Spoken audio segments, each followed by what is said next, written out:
When you are working, I don't like that word, but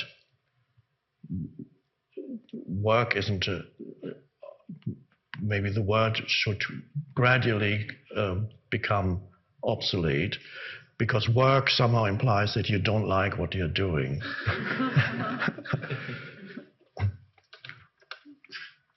And there's a proverb somewhere, I don't know where from, enjoy what you do and you'll never do a day's work again. So enjoy what you do, and then, now, the trap here is another attachment when you become active. It's all very well taking consciousness out of thought as we sit here.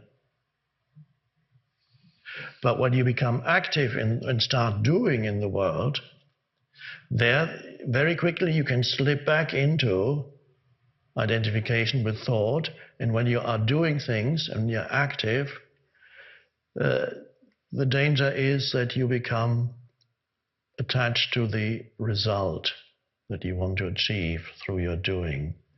The end result where you need to get to becomes more important than the doing now, which again is, because the end result, it's a thought form. It's not, you're not attached to anything out there, you're attached to the thought form of the result, the end result. And there's a new trap, and so when you become active, a high degree of alertness is required so that you remain centered in present moment and give that more attention than where you want to go. You know where you want to go. That's there. But the doing now, if you're not enjoying that, what is the point? The great fallacy is to say that once I get there, I'll be fine. No, you won't.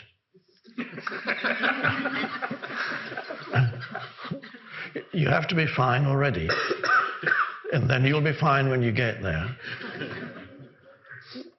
So this is an ancient teaching, non-attachment to the fruit of the action, ancient Indian teaching, even from the Bhagavad Gita, which in India could be called karma yoga, which is a spiritual practice of staying conscious in action, in the doing. Non-attachment to results. Is that difficult? No, all it means is enjoy what you're doing. And see that the doing now is primary. The goal is secondary. You can have a goal. It's a thought form, of course, but it's secondary. So this is the awakening from identification with form, self-identification with form, which means the entire sense of self that was an illusion because it was identified with form based on thinking, thoughts.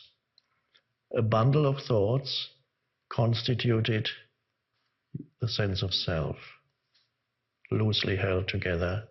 Some come and go, but basically a bundle of me is this, what's me and my life is this and this and this and this memory and that and those possessions and those and all those things. And that was the self. And that is if that's not transcended, that limited sense of self based on identification with form, then life is frustrating. You just go from one frustration to another.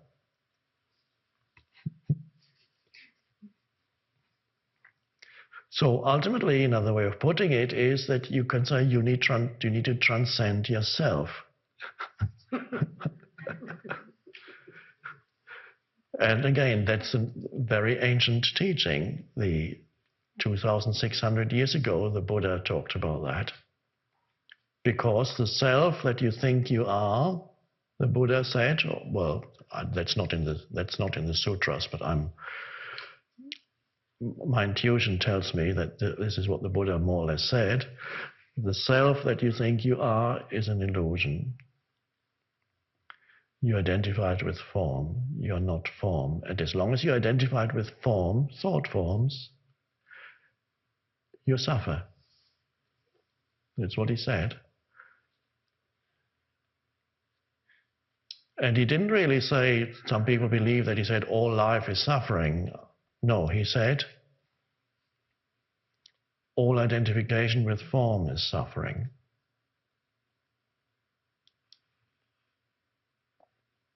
Because all identification with form creates a false self. And as long as you live in a false sense of self, you suffer. There's fear always around the corner or underneath. If you look closely, there's fear somewhere when you identify with form. Because everybody knows that forms are fragile. And everybody knows that forms are fleeting. Even if you don't know it consciously, you somehow can feel that. Everybody can feel the fleetingness of forms. Something could happen to my car any day. It's parked out there. Well, who knows if it's still there when I get there? And then, of course, when it's not there, and if you had identified with it, then the thought form of my car will create suffering because there's no longer a correspondence there in the sensory input, and the thoughts go, oh, my car. Upset. Now,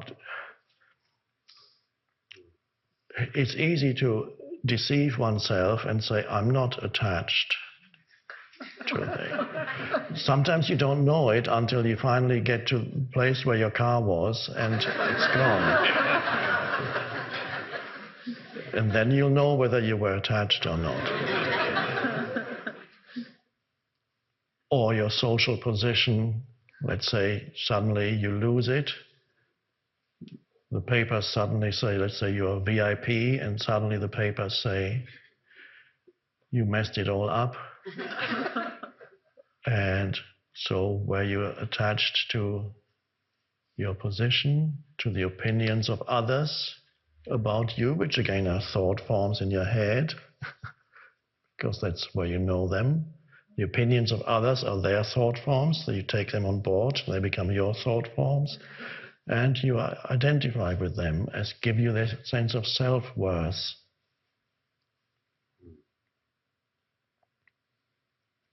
So our practice then is to take identification out of thought, consciousness out of thought. Simple, and a radical shift inside you, radical shift. I'm saying simple because thought is complex, and all the problems of the world, when you look at the problems of the world through thought, you'll want to commit suicide because of the complexity of it all, because it's all, my God, so many problems. I mean, even your own life, even your own problems may be enough for that. Oh no, so complex. So when I say simple, it means this new state of non-identification is a state of great power and simplicity. You become more simple, but also more empowered.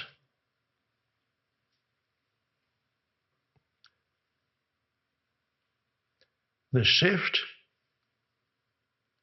you can say it's hard from looking at it from one point of view, the shift from the old state of consciousness, the false self, to the new state of the awakened consciousness, which the Buddhists call no self, which the Indian teachings call the self, the big self, which as opposed to the small self.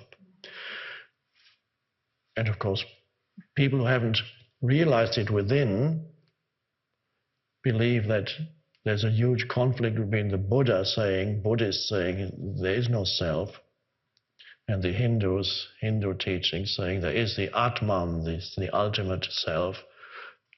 And people who just study the scriptures think there's a huge conflict here, because you say that there is no self and we say that there is a self. It's just concepts, it's just little pointers. They're talking about exactly the same thing. But you don't know that until you realize it within. Of course it's the same. The Atman has no form. It has so it's the formless. So forget about no self and just say the formless. There we are.